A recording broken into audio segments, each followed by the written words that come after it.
भगवती पुराण पुरुषोत्तमाय ओम जयत पराशर सूनु सत्यवती उदय नंदनो व्यासो यस्यास्य कलिकल्पं वाग्मयममृतं जगत्प्रेमति विश्वसर्ग विसर्गादि नवलक्षण लक्षितम् श्री कृष्णाक्षम परम धाम जगद्धाम नमामि तत् हृदयस्य प्रेरणया परिवर्तितो अम्बरात्रिभूति तस्य हरे पदकमलं वन्दे श्री चैतन्य देवस्य नारायणं नमस्कृत्य नरं चैव नरोत्तमं देवीं सरस्वती व्यासं ततो जयन्तीरये वाञ्छाकल्पतरुभ्यश्च कृपा सिन्धुभ्यैव च पत्तानां पावनेभ्यो श्री वैष्णवेभ्यो नमो नमः।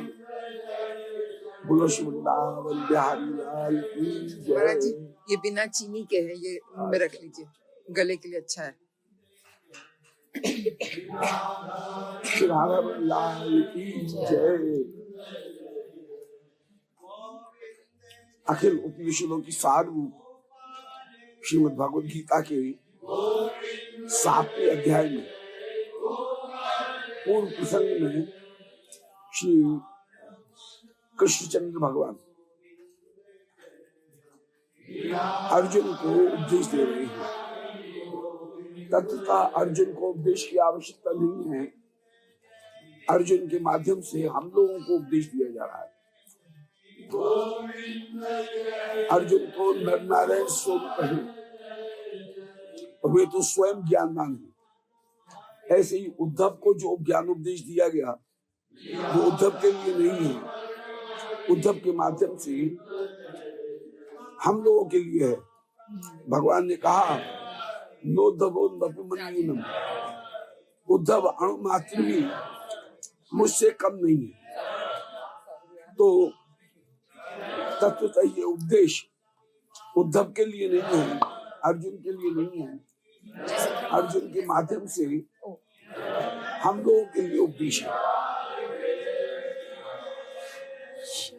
माला चढ़ाइए ग्रंथ पे, श्रीमद् भगवद गीता का तिलक लगाइए,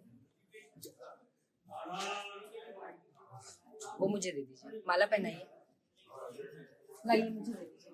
जय।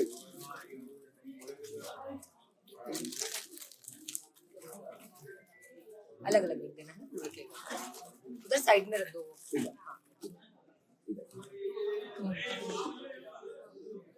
भैया ये दक्षिणा प्रणाम कर लीजिए। भैया एक सेकंड, आप लोग को जाने का एग्जिट तो उधर ही, उधर से तो फिर इधर आना पड़ेगा। जाओगे श्री उद्धव के माध्यम से हम लोगों को उपदेश है। निकल जाएंगे। भगवद गीता के प्रणाम, मैं ऊपर जाऊँ। बाहरी उपदेशों में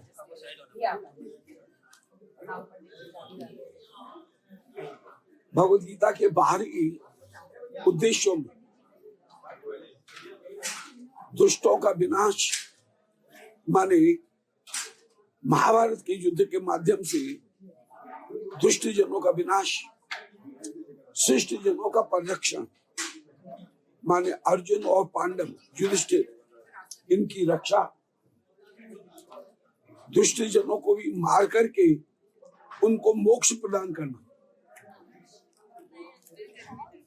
ये तीसरा उद्देश्य। फिर हम लोगों को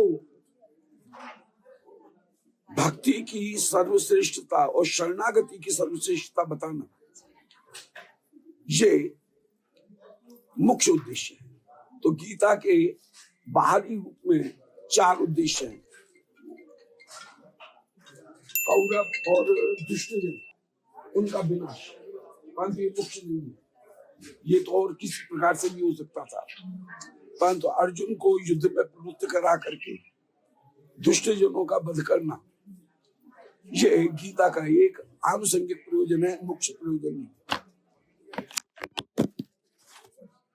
मुख्य प्रयोजन शरणागति और भगवत भक्ति प्रदान करना है। इसी तरह से पांडवों को राज्य प्रदान कर देना युधिष्ठिर को, यह भी गीता का मुख्य प्रयोजन नहीं है। वे तो आप चाहते तो कैसे ही हो जाते, परंतु हम लोगों के ऊपर कृपा करना चाहा, इसलिए गीता का, महाभारत का ये पूरा आयोजन ठाकुर ने किया। यदि वे चाहते पहले ही तो द्रौपदी के द्वारा अर्जुन का, दुर्योधन का राजसूय यज्ञ में अपमान नहीं कराते। भाई अपमान करने से तो महाभारत हुआ। जब घर आए हुए अत्ति का अपमान किया गया, दुर्योधन का अपमान किया गया द्रौपदी के द्वारा, महाभारत में तो नहीं है, परंतु कहीं शिष्ट परंपरा से सुनते रहे हैं कि द्रौपदी ने दुर्योधन से कह दिया अंधे के अंधा पैदा हुआ है। अब ये जो बात है जरा सी, उसने महाभारत का युद्ध कर दिया और उसने अपने अपमान का बदला लेने के लिए तुरंत ही हस्तिनापुर में पहुंच करके दुर्योधन ने द्यूत सभा की अनुमति ले ली। द्यूत सभा खुल गई और द्यूत सभा में द्रौपदी का अपमान हुआ। पांडव हार गए जुए में, द्रौपदी का अपमान हुआ और पांडवों को 13 वर्ष का वनवास हो गया। तो यदि कृष्ण चाहते तो पहले ही ऐसा नहीं करते, फिर जुए में उनको हराते नहीं। कृष्ण चाहते तो फिर महाभारत के युद्ध को रोकने के लिए कृष्ण शांति दूत बन करके गए, परंतु कृष्ण किसी मिशन को लेकर के जाएं और वो मिशन फेल हो जाए, ये क्या संभव है? क्या कृष्ण फेल हो गए और शांति स्थापित नहीं कर पाए? इसका मतलब है कि कृष्ण कर रहे हैं कुछ और चाह रहे हैं कुछ, ऊपर से दिखावा कर रहे हैं। और ये चाह क्यों रहे हैं? चाह रहे हैं तत्वतः विश्व का कल्याण करने के लिए, हम लोगों का कल्याण करने के लिए, कि श्रीमद् भगवद गीता के माध्यम से वे कर्म, ज्ञान, भक्ति और अंत में शरणागति, प्रपत्ति, उसको प्राप्त कराने का जो उपदेश है वह हमको प्रदान करना चाह रहे हैं। इसलिए कृष्ण ने जानबूझ करके, माने ये चाहते हुए भी कुछ दिखा रहे हैं, परंतु उसको सफल नहीं होने दिया और उन्होंने महाभारत का युद्ध कराया। तो महाभारत के युद्ध के कई 4 प्रयोजन बाहर से दिखते हैं। पहला प्रयोजन है युधिष्ठिर को राज्य प्रदान करना, कौरवों को। दूसरा प्रयोजन है कौरवों को मारना और कौरवों के माध्यम से दुष्ट जनों को मारना। तीसरा, जिनको मारा गया है उनको भी नरक प्राप्त नहीं कराना है, उनको भी मोक्ष प्राप्त कराना है। क्योंकि श्री कृष्ण को अर्जुन के रथ के ऊपर बैठे हुए देख करके जिन्होंने प्राणों का त्याग किया, वे सब के सब मोक्ष गति को प्राप्त हुए। कृष्ण दर्शन करते हुए प्राण त्याग करने पर उन सबको मोक्ष की प्राप्ति हुई। तो मोक्ष की प्राप्ति होना ये जगत का उन दुष्टों के प्रति भी परम अनुग्रह है। परंतु ये 3 गौण साधन है, गौण प्रयोजन है। गीता का मुख्य प्रयोजन जीव मात्र को सर्वोत्तम वस्तु को प्रदान करना, और सर्वोत्तम वस्तु है भगवत सेवा सुख को प्राप्त करने के लिए शरणागति में अंत में उनको प्रवृत्त कराना। ये मुख्य प्रयोजन है। इस मुख्य प्रयोजन को प्रस्तुत करने के लिए साथ के साथ में अनेक जो दूसरी वस्तुएं हैं, उन दूसरी वस्तुओं को भी श्री भगवत गीता में कहा गया। और गीता के माध्यम से कोई सा भी जीवन का पक्ष ऐसा नहीं है जिसको कहीं श्री भगवत गीता में छुआ नहीं गया हो और जिसके ऊपर प्रकाश नहीं डाला गया। विश्व का इतिहास कुछ गिने चुने लोगों का इतिहास है जिन्होंने जीवन को कोई दिशा दी, और श्री कृष्ण तो साक्षात भगवान है। उन्होंने जीव मात्र का कल्याण करने के लिए एक बहुत बड़ी दिशा, एक परम लक्ष्य प्रदान किया, और 7वें अध्याय से लेकर के 12वें अध्याय तक उसी भक्ति मार्ग का यहाँ विशेष रूप से वर्णन किया जा रहा है। कल के इस प्रसंग में 7वें अध्याय के प्रसंग में ये निरूपण कर रहे थे कि भगवत भक्ति ही समग्र कृष्ण का दर्शन कराने वाली है। कहीं समग्र दर्शन है तो वह भक्ति के द्वारा ही समग्र दर्शन है। ज्ञान के द्वारा चित्तवृत्ति में भगवान के स्वरूप की स्फूर्ति है, परंतु माधुर्य का आस्वादन नहीं है। भक्ति के द्वारा कर्मेंद्रिय, ज्ञानेन्द्रियों, अंतःकरण तीनों ही प्रकार की इंद्रियों के द्वारा भगवान के माधुर्य का पूर्ण आस्वाद है। फिर एक बात और कि कर्म और ज्ञान ये दोनों भक्ति के अधीन है, जबकि भक्ति स्वतंत्र साधन है। तो भक्ति सर्वोत्तम वस्तु को प्राप्त कराने वाली है। भक्ति समर्थ साधन है, ज्ञान और वैराग्य समर्थ साधन नहीं है, क्योंकि कर्म वह भी भक्ति के बिना पूर्ण नहीं हो सकता है।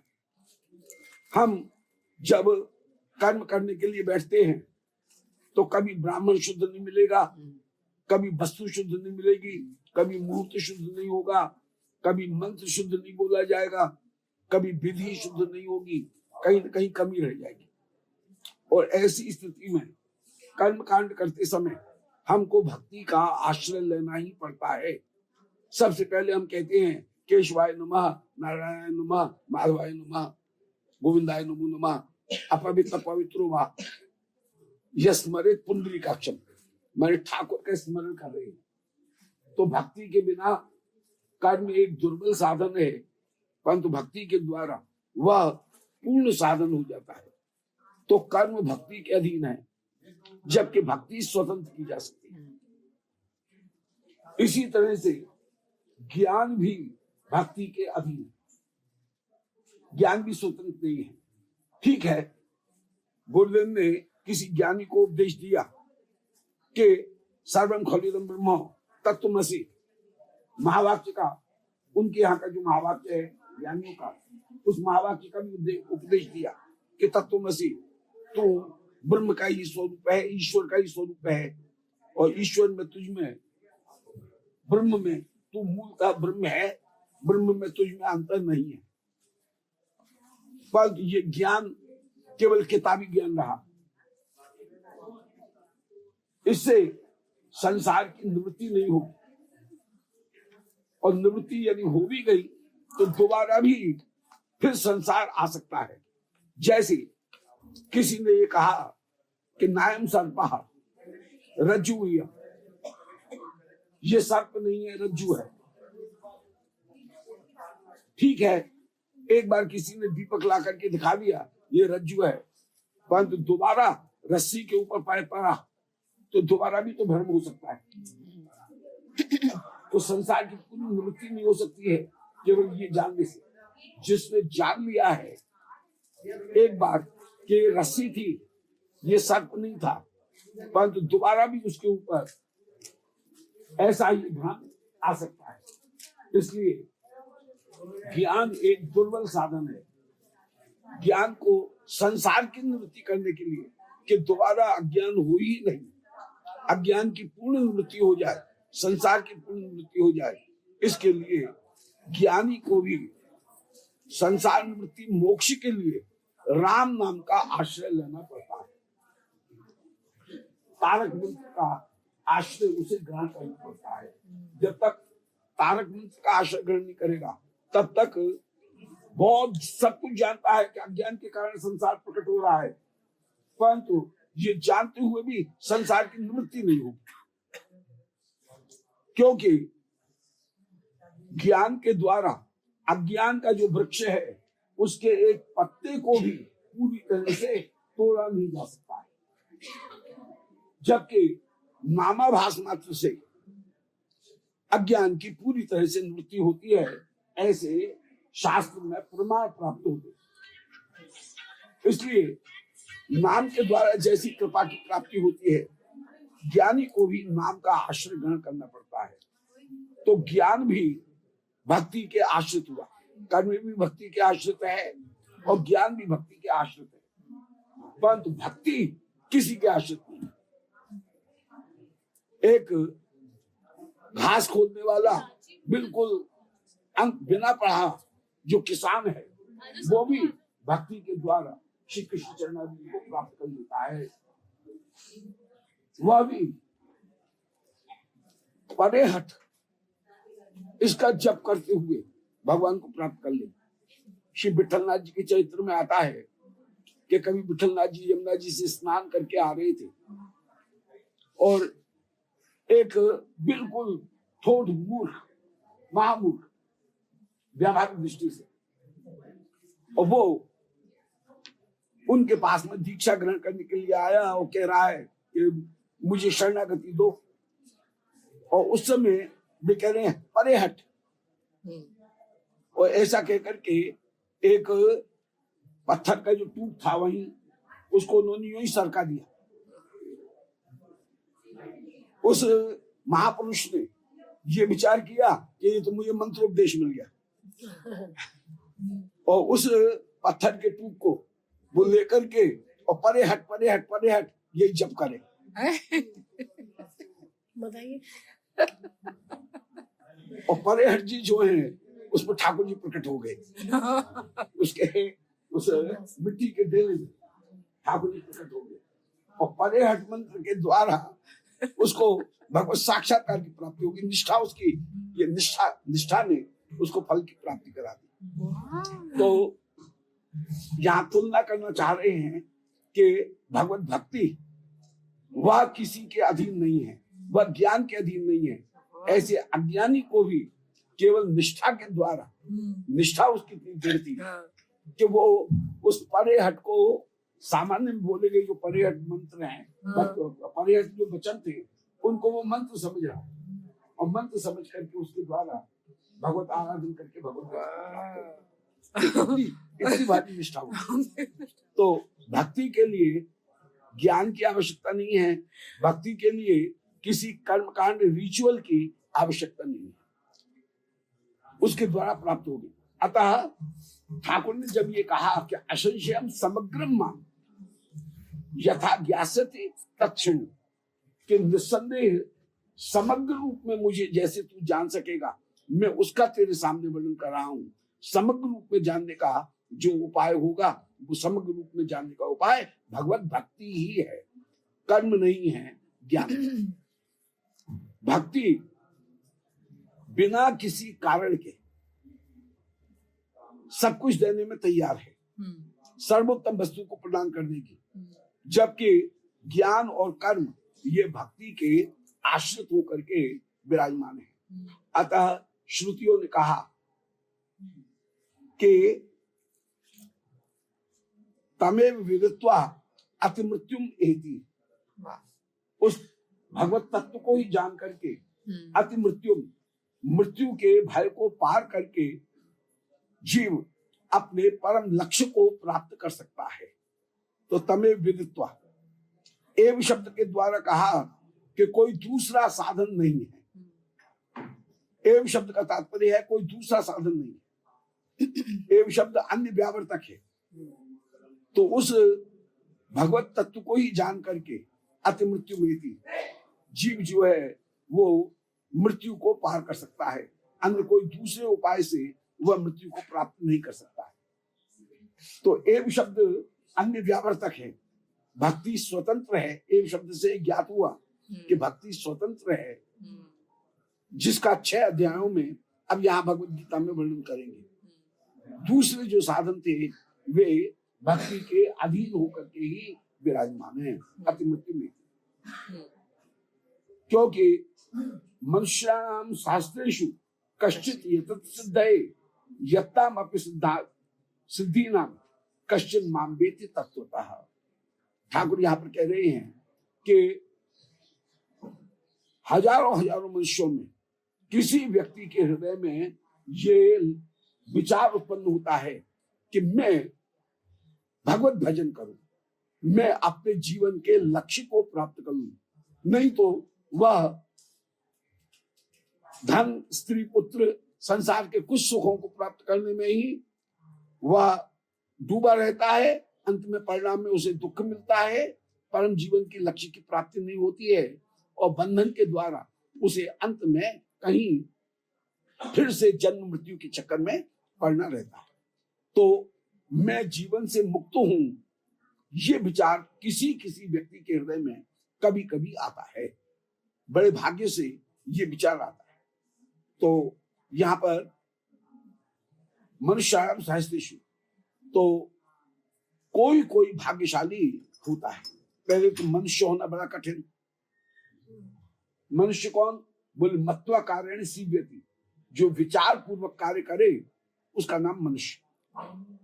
कार्य तो सब कर रहे हैं, पशु भी कार्य कर रहा है, परंतु वह प्रकृति के द्वारा दी गई शक्ति के अनुसार अपने आप अपने जीवन की एक प्राकृतिक जो पद्धति है उसके अनुसार कार्य करता है, और वह प्रकृति के अनुसार जो वस्तु दी गई है उनका ही उपयोग करता है। जो मांसाहारी है वो मांस खाएगा, जो घास खाने वाला है वो पशु घास ही खाएगा, कोई दूसरी वस्तु को ग्रहण नहीं करेगा। उनकी जीवन पद्धति नेचर के द्वारा ऐसी सुनिश्चित है कि वे अपने उस नेचर को त्याग नहीं करते स्वभावतः। जबकि मनुष्य में इतनी फ्लेक्सिबिलिटी है, इतनी चंचलता है कि वो अपने स्वभाव के अतिरिक्त भी दूसरी वस्तुओं को भी कहीं भोगना और लेना चाहता है। तो ऐसी स्थिति में मनुष्य की एक विशेषता है कि मत्वा कार्याणि सीव्यति स मनुष्य, जो विचार करके कार्य करे उसका नाम मनुष्य है। तो ये मनुष्य होना बड़ा कठिन। मनुष्य में भी धर्म अर्थ काम मोक्ष, इन पुरुषार्थों को समझना बहुत कठिन। इनमें भी मोक्ष रूपी पुरुषार्थ को समझना बहुत कठिन। तो कश्चित यतत सिद्धये, कोई कोई उसके लिए प्रयास करता है, प्रयास करने के बाद में किसी किसी को रास्ता मिलता है, फल की प्राप्ति होती है। फल की प्राप्ति होने के बाद में फिर वह व्युत्थान दशा को प्राप्त करता है। व्युत्थान दशा को प्राप्त करने के, क्योंकि समाधि है, समाधि हमेशा तो रहेगी नहीं। समाधि का भी एक स्वरूप है। समाधि कुछ दिन के बाद में, कुछ देर के बाद में तो समाधि खुलेगी। भाई साल भर की लगी, 2 साल की लगी, 100 साल की लगी, एक दिन तो खुलेगी समाधि। तो जब खुलेगी उसका नाम है व्युत्थान दशा। व्युत्थान दशा, जैसे हम सो करके जागते हैं ऐसी व्युत्थान, तो व्युत्थान दशा तो होगी। तो फिर व्युत्थान दशा को प्राप्त होकर के भी अंत में सिद्धि प्राप्त कर लेना वो बहुत कठिन है। तो मुक्ता नाम अभिसिद्धा नाम नारायण परायण सुदुर्लभ प्रशांतात्मा कोटिष्वपि महामुनि। श्रीमद् भागवत में भी कहा गया कि करोड़ों में कोई कोई मुक्ता नाम अभिसिद्धा नाम। पधारो, जय जय, आओ विराज। तो मुक्ता नाम अभिसिद्धा नाम, पहले तो मुक्त होना, जीवन मुक्त होना बड़ा कठिन, जीवन मुक्त होना बड़ा कठिन। फिर जीवन मुक्त होकर के सिद्ध होना। सिद्ध होने का मतलब है कि व्यक्ति समाधि को प्राप्त करके व्युत्थान दशा को प्राप्त हो, उसका नाम सिद्ध। तो पहले तो मुक्त होना कठिन, फिर सिद्ध होना कठिन, उसमें भी फिर नारायण परायण होना, ये तो अत्यंत अत्यंत कठिन है करोड़ों में। तो परंतु यहाँ पर ठाकुर कह रहे हैं भक्ति के द्वारा जीवन के परम लक्ष्य को प्राप्त किया जा सकता है, अन्य किसी साधन से जीवन के परम लक्ष्य को प्राप्त नहीं किया जा सकता है। तो ज्ञान और कर्म भक्ति के अधीन है, परंतु भक्ति ज्ञान और कर्म के बिना भी भक्ति की जा सकती है। एक बात। फिर भक्ति की एक विशेषता और है कि भक्ति मलिन चित्त में भी की जा सकती है। ज्ञान के लिए पहले चित्त शुद्ध करो, कर्म के लिए पहले सारी सामग्री और भूत शुद्धि करो। यज्ञ करने के लिए बैठेंगे पहले भूत शुद्धि करनी पड़ेगी, स्थान की शुद्धि करो, अपने आप की शुद्धि करो, अपवित्र पवित्र प्रायश्चित करो, पंचगव्य का सेवन करो, तब जाकर के कहीं ज्ञान की कर्म की का अधिकार प्राप्त होगा। स्थान शुद्धि होगी, काल शुद्धि होगी, मुहूर्त शुद्धि होगी, अपने आप की शुद्धि होगी। अपवित्र यदि अवस्था है या कहीं आशौच इत्यादि की स्थिति है तो कर्म नहीं किए जाएंगे, उस समय अधिकार नहीं है। तो कर्म में ये एक समस्या है, परंतु भगवत भक्ति में ये कोई भी बाधा नहीं है। इसलिए भक्ति परम बलवान साधन होकर के विराजमान है। तो भक्ति की तम एव कह करके सिद्धि की परम प्राप्ति भगवत भक्ति के द्वारा ही हो सकती है। ये जब निरूपण किया तो अब अर्जुन के हृदय में विचार आया कि महाराज भक्त मार्ग का हमारे सामने वर्णन करें। उस समय श्री ठाकुर जी 3 प्रकार की भक्तियों का निरूपण करते हैं। सबसे पहले सर्वोत्तम भक्ति की बात करें, वो है शुद्धा भक्ति। दूसरी है मिश्रा भक्ति और तीसरी है गौणी भक्ति। गौणी भक्ति किसको कहेंगे कि तत्वतः हम भक्ति तो कर रहे हैं परंतु भक्ति से कोई प्रयोजन नहीं है। भीड़ तो खूब हो रही है बिहार जी के मंदिर में, राम लाल के मंदिर में, परंतु भक्ति से किसी का प्रयोजन नहीं है। आया जा रहा है, भीड़ लगाई जा रही है, किसके लिए कि डूबती हुई फैक्ट्री बच जाए। घर में वंश चलाने वाला नहीं है, कोई वंश का चालक पैदा हो जाए। यदि कठिनाई हो रही है तो धन की प्राप्ति हो जाए। ठाकुर से कोई मतलब नहीं है। ठाकुर का उपयोग किया जा रहा है एक साधन के रूप में। तो जहां कृष्ण तो हो गए गौण और धर्म अर्थ काम इनको प्राप्त करना ये हो गया मोक्ष।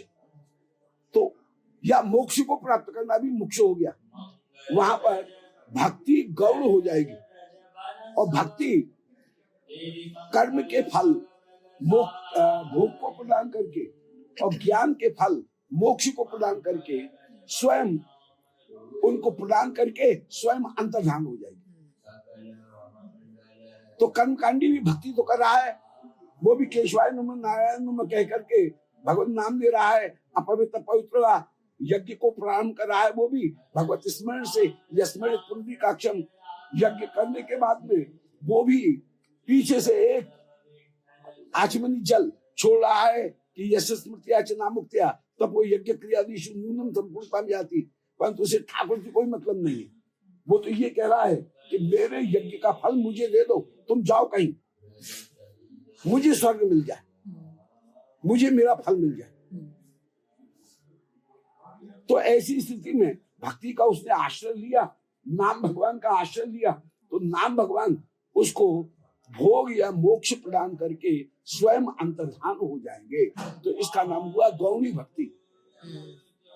धर्म अर्थ काम इनको तो प्रधान बना दिया प्रधान, और भक्ति स्वयं हो जाएगी गौण, और गौण होकर के अंतर्धान हो जाएगी।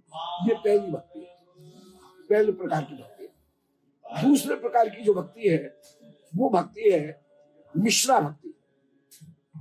कुछ लोग ये कह रहे हैं मिश्रा भक्ति में क्या होगा कि हमको चाहिए भक्ति, परंतु भक्ति के साथ साथ एक सुविधापूर्ण जो स्थिति है वो भी हमको चाहिए। पैसा भी चाहिए, यश भी चाहिए, परिवार भी चाहिए, और साथ के साथ में भक्ति भी चाहिए। तो मुख्य रूप से भक्ति चाहिए जा रही है, परंतु साथ साथ में भक्ति के करने के लिए कहीं उपकरणों की भी आवश्यकता है, उनको भी चाह रहे हैं। तो इसका नाम हुआ मिश्रा भक्ति के ज्ञान भी चाहिए, भोग भी चाहिए, और अंत में ठाकुर की सेवा चाहिए। ये हो गई मिश्रा भक्ति। तीसरी है शुद्धा भक्ति। शुद्धा भक्ति का तात्पर्य है कि हमको भक्ति के अतिरिक्त, भगवत सेवा के अतिरिक्त और कुछ नहीं चाहिए। इस तरह से समझ सकते हैं, कोई व्यक्ति कहे भाई हाई परसेंटेशन है, ब्लड प्रेशर बढ़ा हुआ है, डॉक्टर ने मना किया है कि घी भी मत खाना, तो हमको तो छाछ दे दो, माखन माखन निकाल दो। वे गौणी भक्ति वाले, भक्ति गुणी भूता हो गई। कोई ये कह रहा है कि नहीं माखन भी चाहिए बघार लगाने के लिए और कढ़ी करने के लिए छाछ भी चाहिए, दोनों चीज लेंगे हम, किसी को भी नहीं, न छाछ को छोड़ेंगे न माखन को छोड़ेंगे, दोनों चीज लेंगे। तो वे हो गए मिश्रा भक्ति के भोग भी चाहिए और साथ में ठाकुर की सेवा भी चाहिए।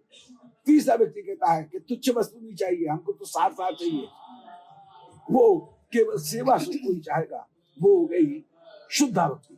तो भक्ति तीन प्रकार की, शुद्धा, मिश्रा और गौण।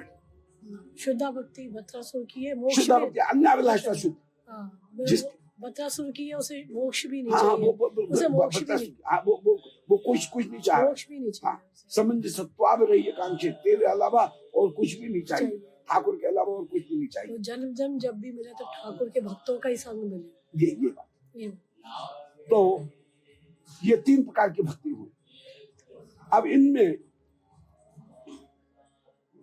गौणा भक्ति को तो चाहना अच्छी बात है नहीं, उसकी बात विशेष रूप से नहीं कह रहे हैं, उसको तो पहले ही तुच्छ करके कि ठाकुर से मतलब ही नहीं है, ठाकुर की दिखावा तो खूब किया जा रहा है परंतु लक्ष्य ठाकुर की सेवा करना है ही नहीं वहां पर, तो वो भक्ति गौण होकर के अपने आप अंतर्धान हो जाएगी। कभी कभी ऐसा होता है कि गौणा भक्ति करने के लिए कोई प्रवृत्त हुआ परंतु उसे किसी वैष्णव का संग मिल जाए तो उसकी धारा बदल जाएगी। जैसे ध्रुव बालक चला तो ये था, अच्छा पिताजी मुझे अपनी गोदी में नहीं बैठा रहे हो, मेरे छोटे भाई उत्तम को तो गोदी में लेकर के बैठे हो और मैं गोद में बैठना चाहता हूं, मुझे नहीं बैठा रहे हो। गुस्सा करके रूठ करके कि अच्छा देखना तुमसे बड़ी स्टेट खड़ी करके दिखा दूंगा मैं, और ये कह करके चला। तो है भजन करने के लिए, भजन करने के लिए वो नहीं चला है, वो चला है स्टेट खड़ी करने के लिए कि पिता का जितना राज्य उससे बड़ा राज्य खड़ा करके दिखा दूंगा। परंतु यदि उसको मार्ग में नारद जी मिल जाए या मार्ग में कभी उपदेश देने वाली उसकी माँ भी मिल जाए, सुनीति भी मिल जाए, और वो ये कह रही है कि बेटा गोविंद के अलावा संसार के कष्ट को दूर करने वाला, वहां पर भी उपदेश जो है वो शुद्ध भक्ति का नहीं है। कष्ट को दूर करने के लिए गोविंद के अलावा और कोई दूसरा साधन नहीं है। परंतु जब नारद जी मिले तो नारद जी का दर्शन करते ही, किसी महापुरुष का दर्शन करते ही उसकी बुद्धि पलट जाती है। तो भले भीड़ आ रही है परंतु भीड़ आने पर यदि किसी वैष्णव का संग भी प्राप्त हो जाए, धाम की कृपा हो जाए, नाम की कृपा हो जाए, स्वरूप की कृपा हो जाए, तो उनकी भी दृष्टि, उनकी भी धारा बदल सकती है। इसलिए उसको वो बुरी बात नहीं। परंतु जो गौणा भक्ति है वो मुख्य नहीं है। मिश्रा भक्ति कदाचित मिश्रता का त्याग करके शुद्धा भक्ति में परिणत हो सकती है। शुद्धा भक्ति तो सर्वश्रेष्ठ है ही है। तो कर्म मिश्रा जो भक्ति है, ये जो मिश्रा भक्ति है, ये मिश्रा भक्ति दो प्रकार की है। एक मिश्रा भक्ति है कर्म मिश्रा और दूसरी है ज्ञान मिश्रा। इसीलिए श्री भगवद गीता में 7वें अध्याय में ही ठाकुर कह रहे हैं कि चतुर्विधा भजते माम जना सुकृतो जना आर्तो जिज्ञासु अर्थार्थी ज्ञानी च भरदर्शक, कि 4 प्रकार के जन मेरा भजन करते हैं। इनमें कर्म मिश्रा भक्ति वाले हैं 3, आर्त जिज्ञासु अर्थार्थी, और ज्ञान मिश्रा भक्ति वाले हैं ज्ञानी चौथे, और चकार के द्वारा फिर दिखाया अंत में शुद्ध भक्ति, चकार के द्वारा शुद्ध भक्ति को दिखाया। अब आर्त भक्त कौन है? आर्त भक्त है गजेंद्र। आर्त भक्त का दृष्टांत दिया गया गजेंद्र कि डूब रहा है, मर रहा है, गाह ने उसको पकड़ रखा है और आर्त होकर के पुकार रहा है कि महाराज मुझे आप इस संसार बंधन से दूर करो।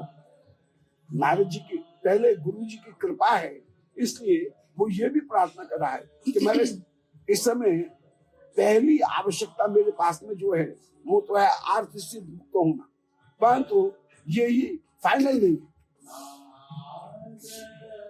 इसके द्वारा मुक्त होकर के भी मैं मुख्य रूप से क्या चाह रहा हूं, मुख्य रूप से चाह रहा हूं कि आप मेरे अज्ञान को दूर करें। मैं इस हाथी की योनि में पड़ा होकर के अधिक से अधिक खाऊं, भोग करूं, ये मेरे जीवन का लक्ष्य नहीं है। इच्छा में आत्मा वर्ण से मोक्षम, मेरे आत्मा को जिस अज्ञान ने ढक रखा है उससे मैं मोक्ष प्राप्त करना चाहूंगा। परंतु शुरू में उसकी अभिलाषा जो है वो अभिलाषा ये है कि मुझे दोनों चीज मिले, कष्ट भी दूर हो, साथ के साथ में अज्ञान की भी निवृत्ति हो।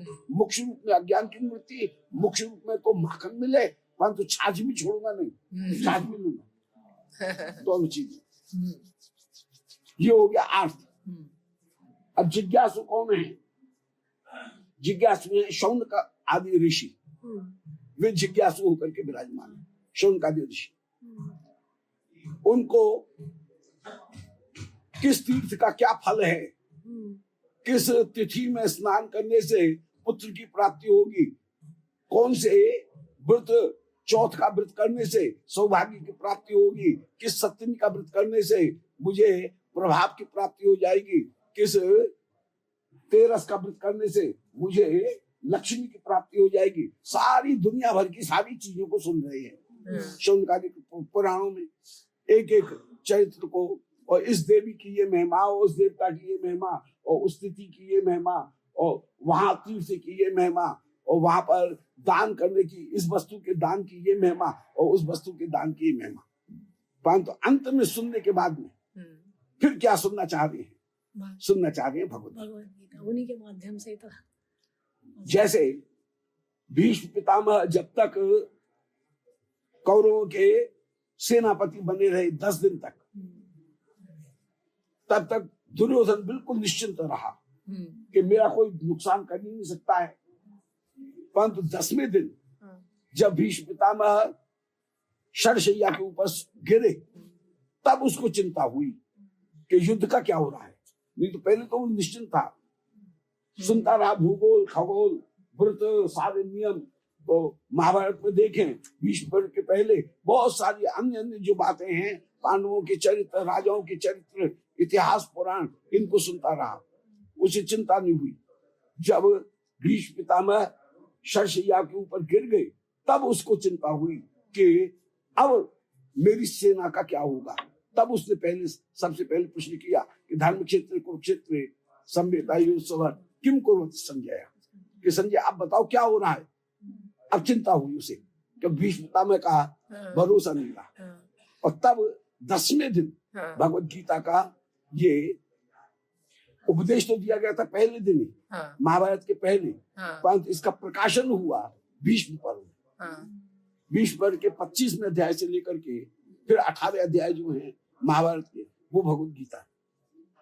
तो ये चिंता, तो अंत में दुनिया भर की सारी बातें सुनने के बाद में, पहले सुनने के बाद में, अंत में फिर भगवत गीता के परम तत्व को व्यक्ति जानने का प्रयास करता है।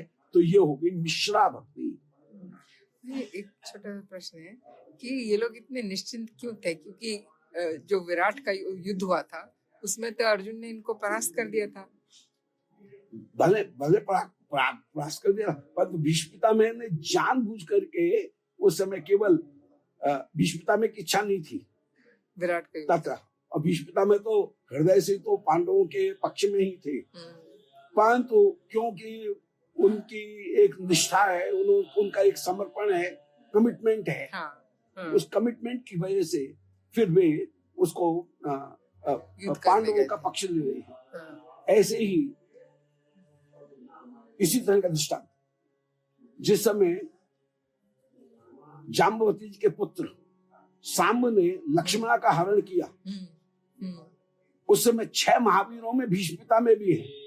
भीष्म पितामह मन में तो चाह रहे हैं कि अच्छी बात है, शादी हो जाए तो अच्छी बात है लक्ष्मणा की और सांब की, तो भीतर से, परंतु केवल ऊपर से दिखाने के लिए कि सांब थोड़ा सा लाइन को पार करके क्रॉस करके फिर काम कर रहा है।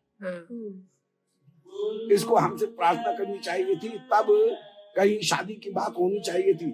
और ये हम हमारे सिर के ऊपर पैर रख करके कन्या का हरण करके ले जाना चाहता है, तो ये गलत है। इसलिए भीष्म पितामह भी युद्ध में सम्मिलित हुए और साम्य को बंदी बना लिया। तो भीष्म पितामह की स्थिति ये है कि हृदय से भी कभी कुछ चाहते हैं, परंतु कभी दिखाने के लिए अपने कमिटमेंट की वजह से उनको ऐसा करना पड़ता है।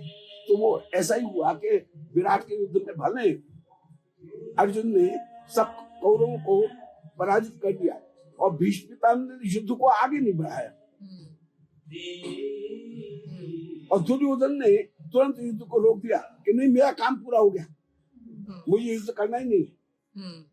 मेरा काम ये है कि 13 वर्ष के भीतर अज्ञातवास के आज आखिरी दिन है, और आखिरी दिन मैंने पांडवों को पकड़ लिया। अब इनको नियम के अनुसार वापस 13 वर्ष के लिए जाना पड़ेगा वनवास में। और बच्चा मैं तुझे ऐसे ही चक्कर लगवाता रहूंगा, कभी राज्य में घुसने ही नहीं दूंगा, तुझे पकड़ूंगा, फिर कहूंगा फिर जा 13 वर्ष, फिर जा 13 वर्ष वनवास में। तो ये दुर्योधन की योजना थी, और दुर्योधन इस बात पर हट कर रहा था कि मैंने नियम के अनुसार आज 13वें वर्ष के अज्ञातवास के अंतिम दिन में तुमको पकड़ लिया है। परंतु भीष्म पितामह ने कहा कि नहीं बेटा, तू गलत कर रहा है, ऐसा नहीं।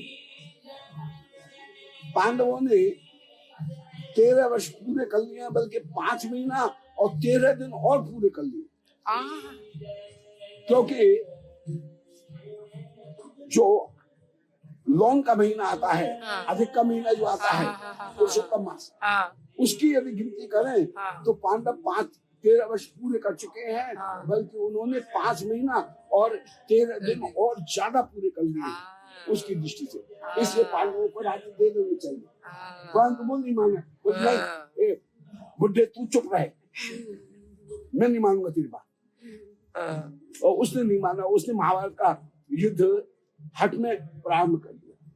भीष्म पितामह ने ऐसा कहा। तो यहाँ पर भक्ति जो हुई वो प्रधानीभूता भक्ति जो है वो कर्म मिश्रा 3 प्रकार की। अर्थ, अब जिज्ञासु भी हो गए, जिज्ञासु हो गए शौनकादिक ऋषि, और अर्थार्थी हो गया ध्रुव हो गए अर्थार्थी। परंतु भले कोई कर्म मिश्रा भक्ति वाला हो, कर्म मिश्रा भक्ति वाला भी यदि किसी शुद्ध वैष्णव का संग प्राप्त करता है तो वह भी शुद्धा भक्ति में प्रवेश कर सकता है। और ज्ञानी जो है वो ज्ञानी 2 प्रकार के हैं, ज्ञानी च भट्टा शिवा। ज्ञानी जो है वो 2 प्रकार के हैं। ज्ञानी एक है शांत वृत्ति वाले, और दूसरे हैं जो प्रेम के उत्कर्ष को जानने वाले हैं। शांत वृत्ति वाले हुए ज्ञानी समकालिक, वैकुंठ दर्शन करने के लिए गए तो इनके हृदय में भक्ति उत्पन्न होगी।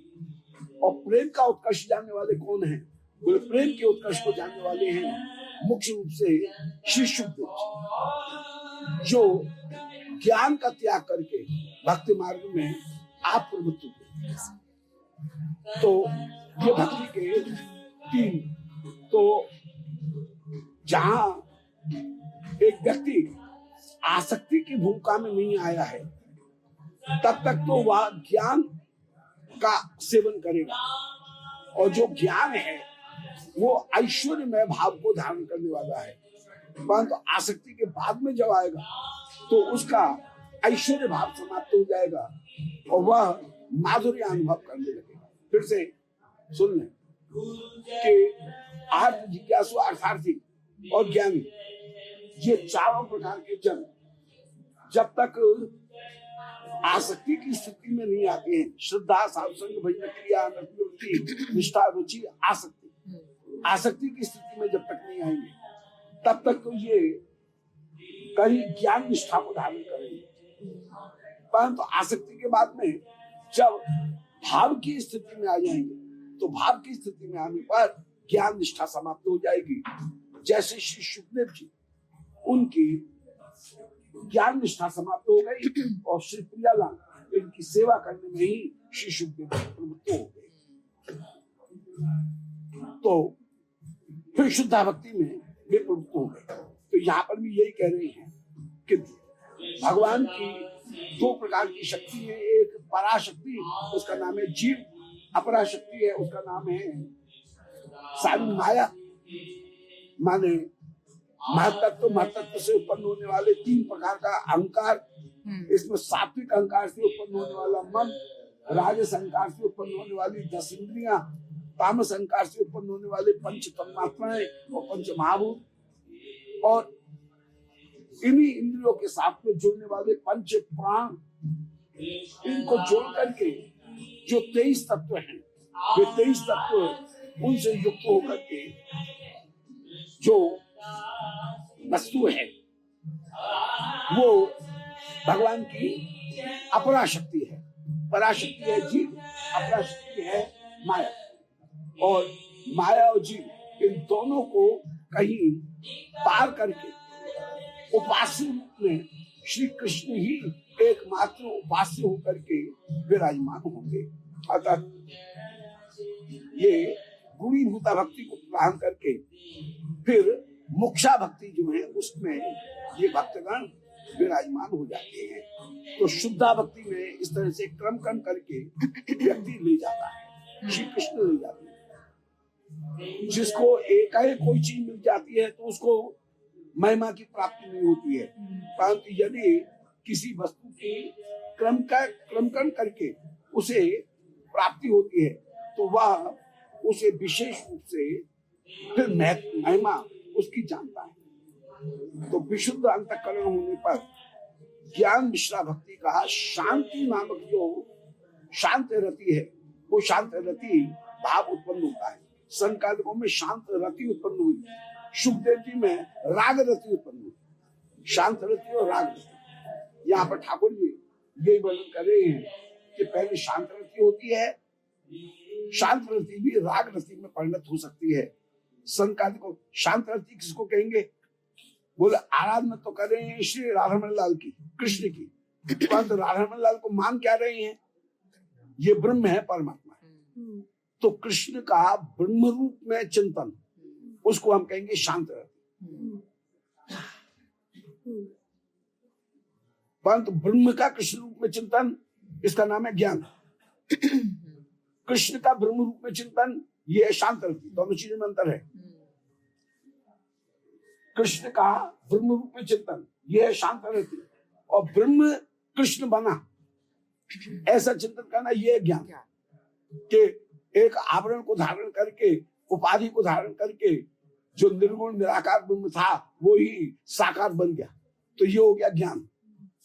जबकि भक्ति, वह जो कृष्ण है वे परतत्व हैं, परंतु वे ही ब्रह्म हैं, ऐसा विचार करना, ये हो गया शांत।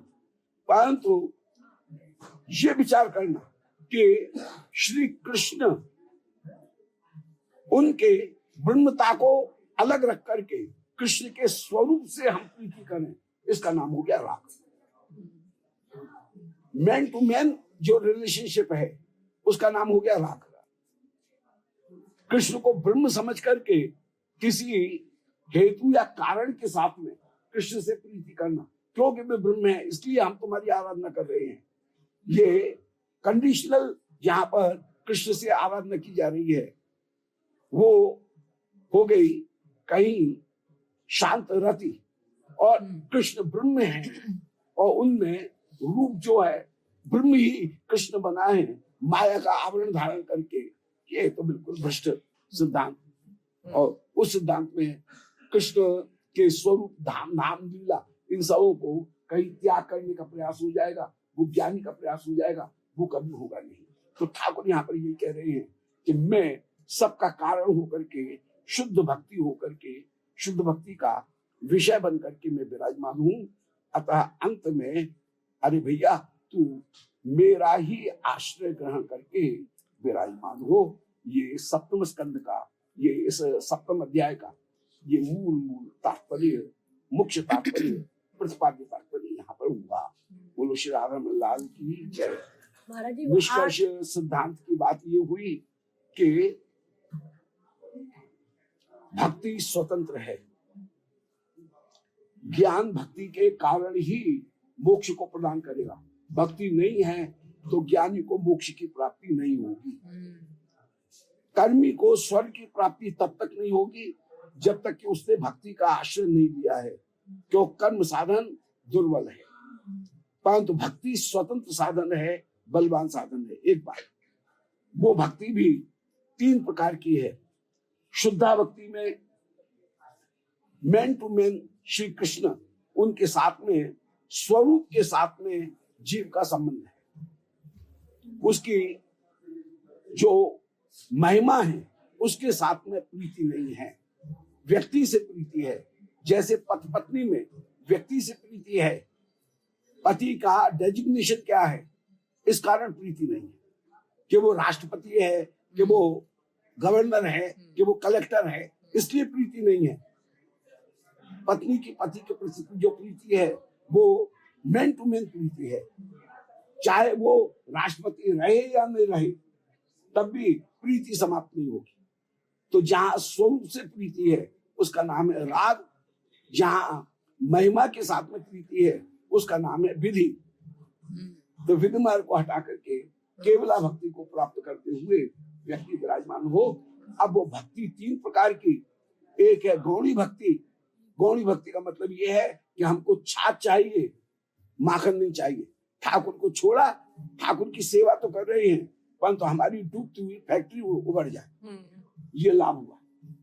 दूसरे हैं हमको दोनों चीज चाहिए, हमको छाछ भी चाहिए और माखन भी चाहिए। सेवा करने के लिए सुविधाएं भी चाहिए, उपकरण भी चाहिए और सेवा भी करनी है।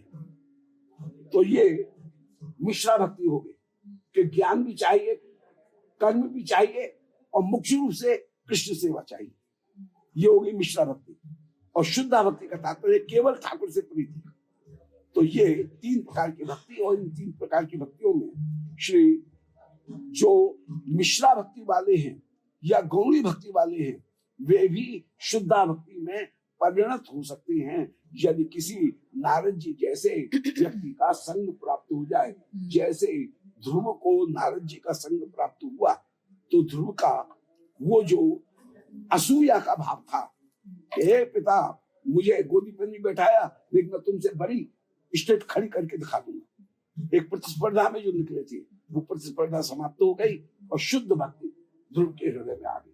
ठाकुर बड़े कृपालु हैं। वे मन में विचार कर रहे हैं कि यदि मैंने ध्रुव को राज्य नहीं दिया तो दुनिया के लोग ये समझेंगे कि भगवत भजन करने से वैकुंठ तो मिलता है परंतु डूबी हुई फैक्ट्री नहीं उभरती है। इसलिए जगत को भी भक्ति में प्रवृत्त कराने के लिए जरा सा ध्रुव को रोक दिया, बेटा थमा रहे, अभी मैं तुझे राज्य दे रहा हूं, ध्रुवलोक दे रहा हूं, फिर ध्रुवलोक में फिर मेरी सेवा तुझे प्राप्त होगी। तो पहले भौतिकता दे करके फिर शुद्ध भक्ति प्रदान की। लाल की जय। महाराज जी जैसे जिज्ञासु का अर्थ तो जाने के जिज्ञासा जिसको है, आर्त और अर्थार्थी का एक बार आर्त माने आपत्ति आना, आपत्ति, व्याकुलता होना। हाँ। और आर्त होकर के व्याकुलता से दूर होना। हाँ, जैसे तो जैसे गजेंद्र जो है हाँ, सर। वो ये चाह तो रहा है भगवत भजन, परंतु भगवत भजन करने में जब तक मेरे प्राण जा रहे हैं तब तक मेरा चित्त नहीं लग रहा है। तो एक बार मेरी रक्षा करो और रक्षा करने के बाद में फिर मुझे शरीर से कोई मतलब नहीं है, मेरे अज्ञान को भी दूर करो। फिर ये शरीर छूटता है तो छूटता है। अर्थार्थी और अर्थार्थी मतलब पैसा चाहना, जैसे ध्रुव राज्य चाह रहा है। अर्थ जिज्ञासु और जिज्ञासु हो के संतान, जिज्ञासु हो के संतान।